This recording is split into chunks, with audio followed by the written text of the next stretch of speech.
Graça e paz, amados irmãos. Tudo bem com vocês? Eu sou a missionária Miriam, moro aqui no Japão.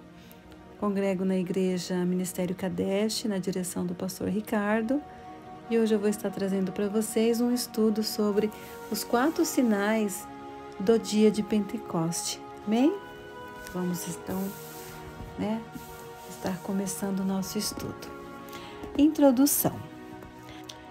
A descida do Espírito Santo no dia de Pentecoste marcou para sempre a história da igreja.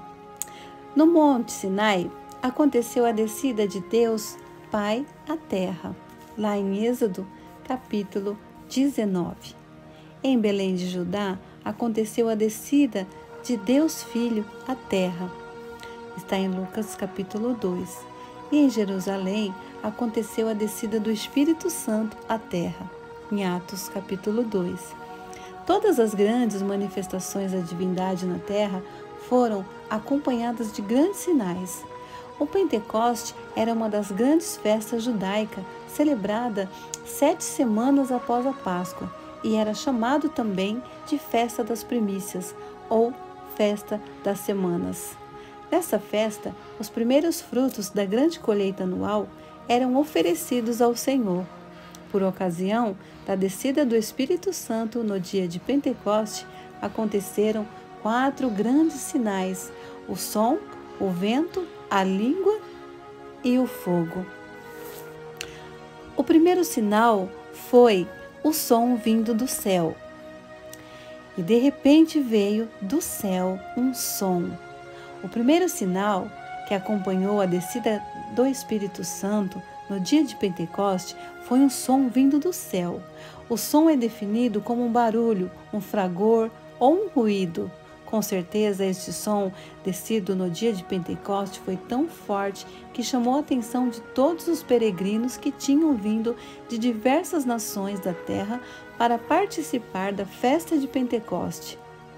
A descida do Senhor Deus sobre o Monte Sinai foi também marcada por um forte e tremendo som de buzina e trovões. O sonido da buzina era crescente. Moisés falava e Deus lhe respondia em voz alta. Os crentes pentecostais são criticados pelas pessoas por fazerem muito barulho. Mas aí está a razão de fazerem barulho.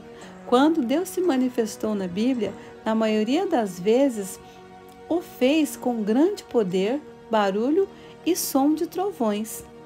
Ora, se as pessoas lotam os estádios de futebol para vibrar e gritar por seu time, muito mais os crentes, lavados e remidos pelo sangue de Jesus Cristo, têm motivo para louvá-lo e glorificá-lo em alto e bom tom e bom som. As reuniões da igreja primitiva eram acompanhadas de manifestações espirituais tão barulhentas que por o próprio lugar tremia por causa do poder do Espírito Santo. Vamos ao segundo sinal. O segundo sinal seria o vento impetuoso. É isso mesmo. Lá em Atos capítulo 2, versículo 2, diz assim: o segundo sinal que acompanhou a descida do Espírito Santo no dia de Pentecoste foi um vento impetuoso. Existe uma grande conexão entre o vento e o Espírito. Em hebraico, a palavra ruach e a palavra grega pneuma são as mesmas aplicadas para a palavra vento e para a palavra Espírito. O Espírito Santo não é um vento, nem o vento é o Espírito Santo. Porém, as características dos ventos nos ensinam verdades espirituais a respeito da obra do Espírito Santo. O vento se move de diversas maneiras. O Espírito Santo também se move de diversas maneiras na igreja. Ninguém consegue ver o vento, mas sente os efeitos do vento. Ninguém consegue ver o Espírito Santo, mas sente os efeitos do mover do Espírito Santo na vida pessoal e em toda a igreja. As grandes manifestações de Deus nas Escrituras foram também acompanhadas por um forte vento. O Senhor usou um forte vento oriental para abrir o mar, a fim de seu povo atravessar a pé e enxuto. O Senhor soprou um vento e trouxe provisão alimentar para o seu povo no deserto. Em João, capítulo 3, versículo 8, Jesus disse: "O vento assopra onde quer e ouve a sua voz, mas não sabes de onde vem, nem para onde vai. Assim é todo aquele que é nascido do Espírito." Vamos ao terceiro sinal: línguas distribuídas. E foram vistas por eles línguas. O terceiro sinal que acompanhou a descida do Espírito Santo no dia de Pentecoste foram as línguas distribuídas, chamadas também de glossolalia.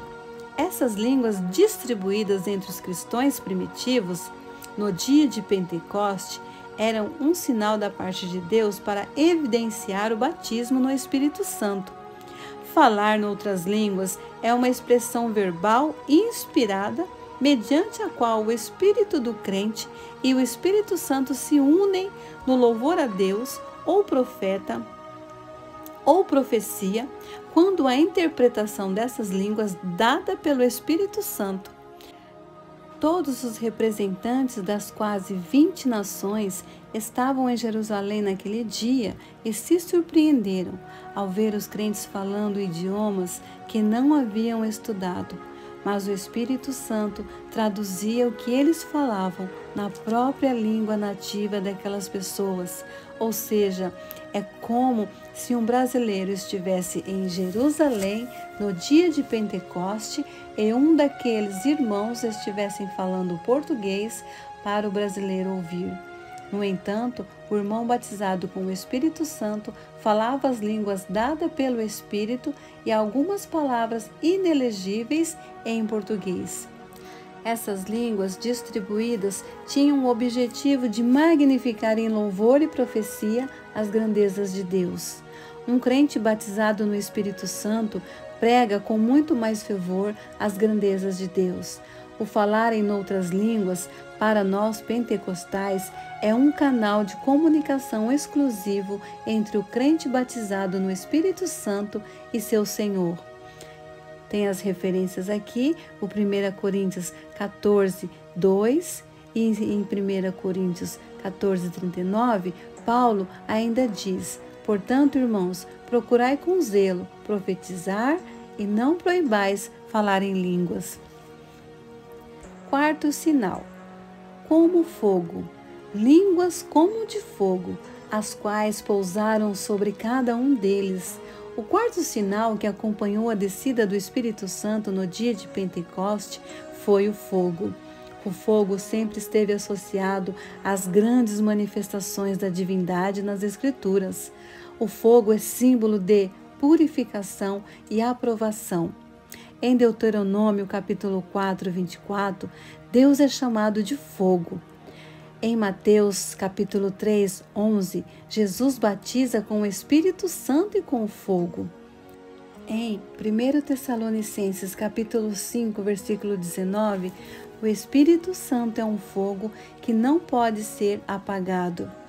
Lá em Êxodos capítulo 19, versículo 18, Deus desceu em fogo sobre o Monte Sinai. Jesus veio lançar fogo sobre a terra, lá em Lucas capítulo 12, versículo 49. E em Atos, no capítulo 2, versículo 3, o Espírito Santo desceu, acompanhado com línguas de fogo sobre a igreja em Jerusalém. Em Jeremias capítulo 23, versículo 29, a palavra de Deus é como fogo. Em Apocalipse capítulo 4, versículo 5, João observou que, diante do trono de Deus, ardiam 7 lâmpadas de fogo, as quais são os 7 Espíritos de Deus. Portanto, há uma grande conexão entre o Espírito Santo e o fogo pentecostal. Aleluias! E aqui nós chegamos à conclusão, amados irmãos. Estes 4 sinais de Pentecostes ainda se manifestam hoje. O som simboliza o grito pentecostal. O vento simboliza a velocidade do crescimento pentecostal. As línguas simboliza o idioma pentecostal e o fogo simboliza o fervor pentecostal. Aleluias! Glória a Deus, irmãos. Aqui nós terminamos, esse pequeno estudo sobre os 4 sinais do Pentecoste. E no próximo vídeo eu vou estar trazendo para vocês o batismo com o Espírito Santo. Amém? Você que não é inscrito no canal, se inscreva, ative o sininho das notificações, curte, comente, compartilhe. Amém? Obrigado pela sua companhia e vamos continuar juntos para estarmos propagando a palavra do Senhor. Amém? Tchau, tchau.